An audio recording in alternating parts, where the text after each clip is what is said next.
Hello, good morning. Welcome back to Saturday Club. Today, not necessarily an abstract conversation. I think this is something that you're going to find quite helpful. I have over there a Datsun 280Z with a blown engine, and I just want to have a talk with you about what you do in a situation like this. Let's go and sit down. Okay, so you broke it, now what? That's the crux of what we're talking about today. I've done big jobs on cars, obviously, what I do for a job. I want you to know that even though I know what I'm doing, and I've been doing this for a while, things like that Datsun still stress me out. Now, I think it's important to be open about these things. I'm not gonna harp on at you about it, don't worry. I struggle with anxiety really badly. And because I get worried, my brain tries to fix all the problems all at once, and you just can't do that.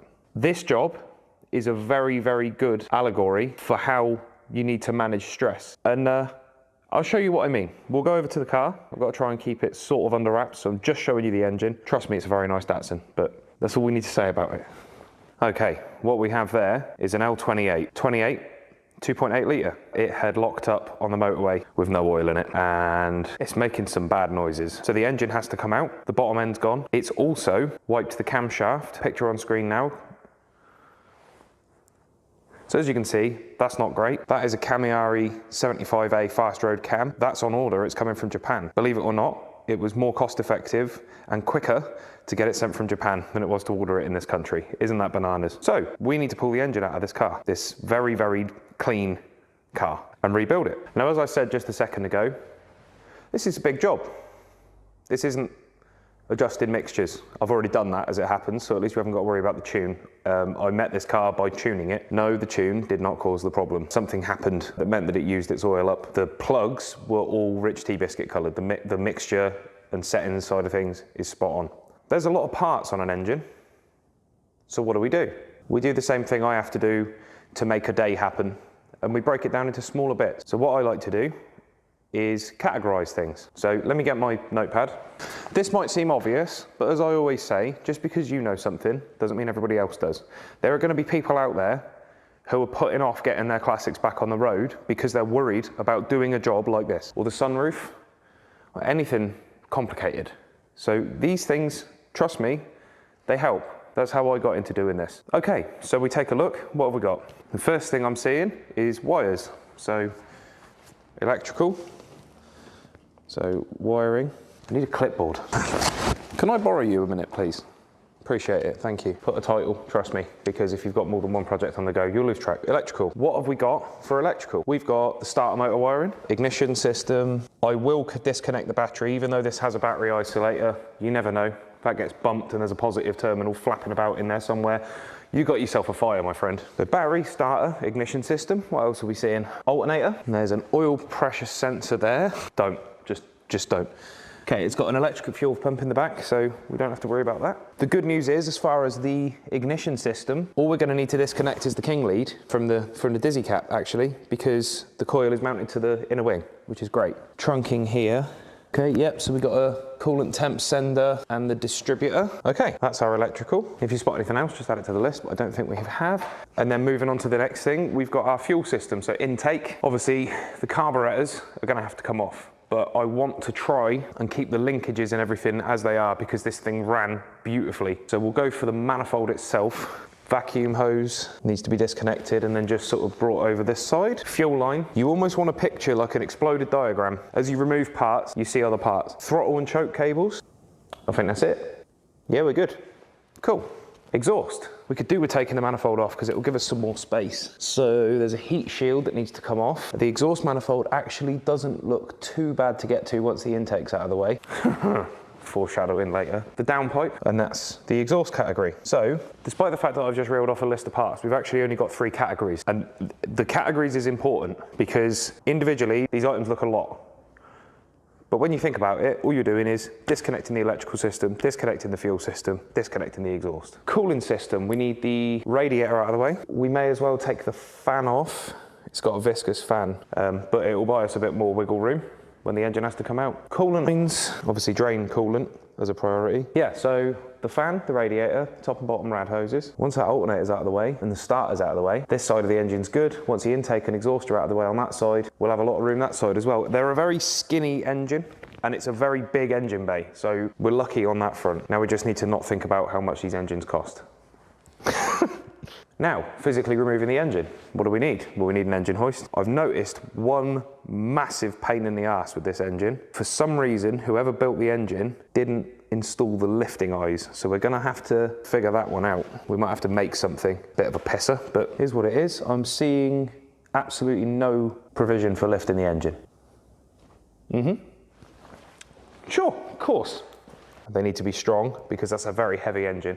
Cast iron block with an alloy head, but it's 70s technology, so it's not the lightest thing in the world. We're not talking magnesium here. Right, did I miss something on the cooling system? There we go. Heater hoses. See, just add it on. To physically remove this engine, we have got 2 engine mounts, one each side of the block. Those are Kamiari too. I spent a lot of wonga on this thing. Bell housing bolts. Now, this is the point where I'm at an advantage with this car because the gearbox sits about that far forward of the bulkhead. So you can see pretty much all of the bell housing bolts. And with all the ancillaries removed, they shouldn't be too hard to get to. So splitting the gearbox from the engine is not going to be too bad, I don't think. However, we need the range of movement by removing that radiator. The other thing we need to do is take off the bonnet. I prefer the term hood, by the way. There's always been this debate about Americans calling things the wrong thing. A hood covers things up. Bonnet just sounds like a silly hat. That's my 2 cents. I skipped a couple of steps because in order to find out what was wrong with this engine, I had to fill the oil, run it for a couple of literally 2 or 3 rotations of the engine, just enough for it to start up. Here there was a problem.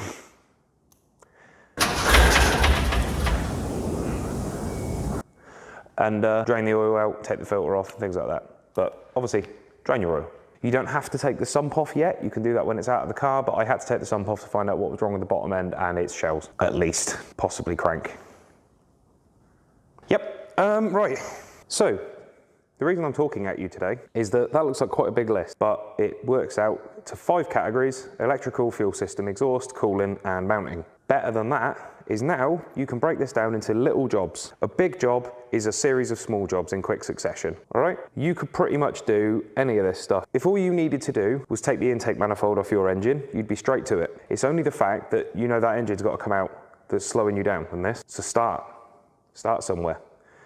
Take the battery off, take the starter motor off. You work your way through, you'll be right as rain.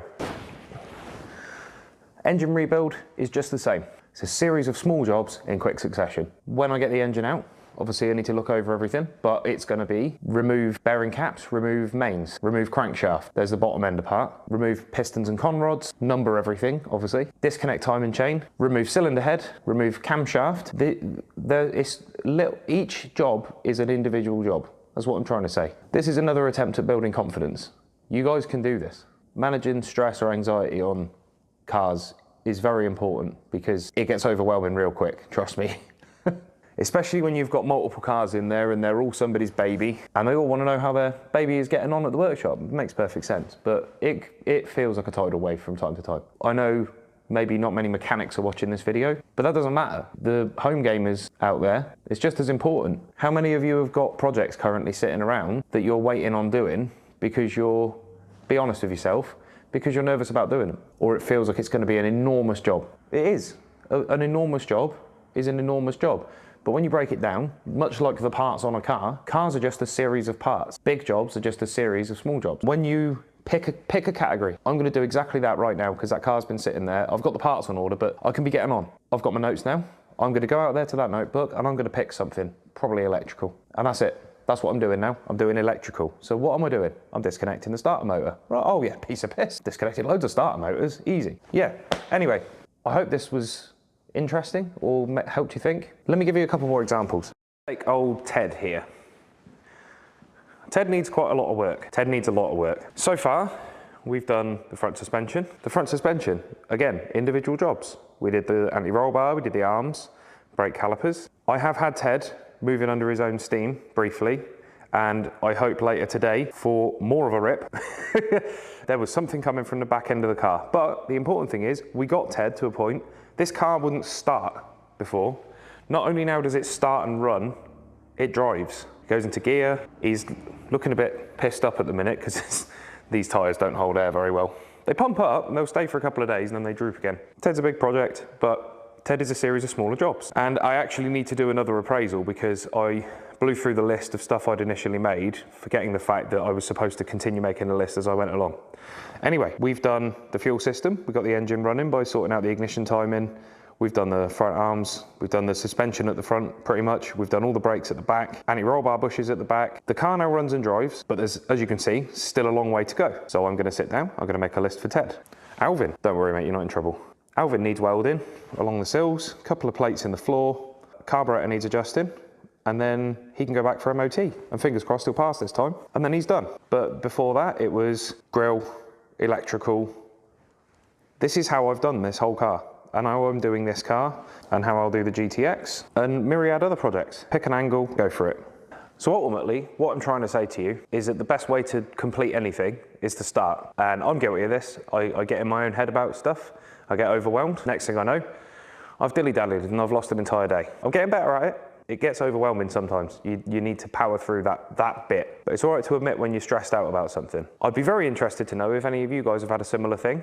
And also I'd be very interested to know if you guys have got any projects you're currently going with at the minute, how you're getting on with them. So yeah, let me know in the comments. I'm gonna just make a start. And by the end of the day, I will have achieved something on each vehicle. I hope this was interesting for you anyway. And I'll see you again. Thank you for stopping by.